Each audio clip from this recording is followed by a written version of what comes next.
این زندگی اکسیری دیگر میخواهد. این فلسفه تفسیری دیگر میخواهد. با میخی نو و خشت کهن نو نشود. این خانه که تعمیری دیگر میخواهد.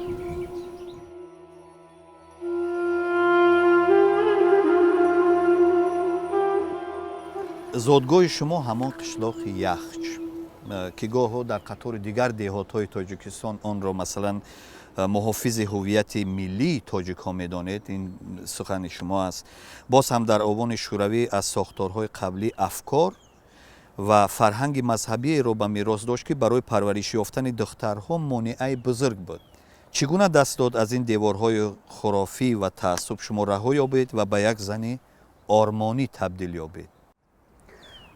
من خیال میکنم که هر انسان هر یک بهانه که میکند برای آن است که تا آخر نمیخواد کوشش کند و همون مثلا به ارزش برسد.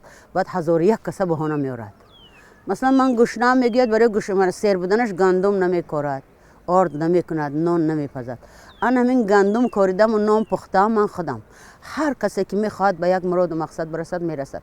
اصلا جمعیت گناه ندارد. گناه در خود ما است. از طرف دیگر یک دختر در جامعه مرد سالار و خرافی که خیلی توانایی بزرگ است، این یک چیز عادی نیست. چی میتواند بکند وقتی که کلا مثلا در یک خانواده بالکل حتی مادرش زیدی او برآمد کند؟ در عائله ما در خانواده ما خوشبختانه هیچ کس زید هیچ کس نبود. پدر ما اصلا فوق العاده پدر بود.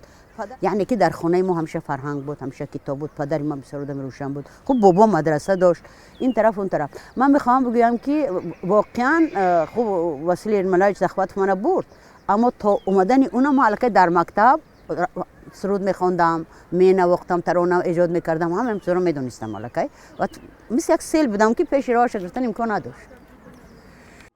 پس این که حاضر بسیار آسان زنهای ما از حقوق دست میکشند و عجیب این است که باز از حقوقهای شرعی صرف نظر میکنن.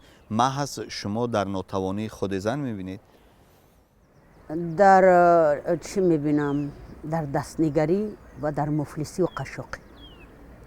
نصف مردم با دیگر کار ندارم. اونایی که من میشناسم برای دیگرشون تنها به خاطر آن زندگی میکنن که به خاطر فرزند نه، به خاطر که جای میرفتگی ندارن، به خاطر یک خانه دو خانگی.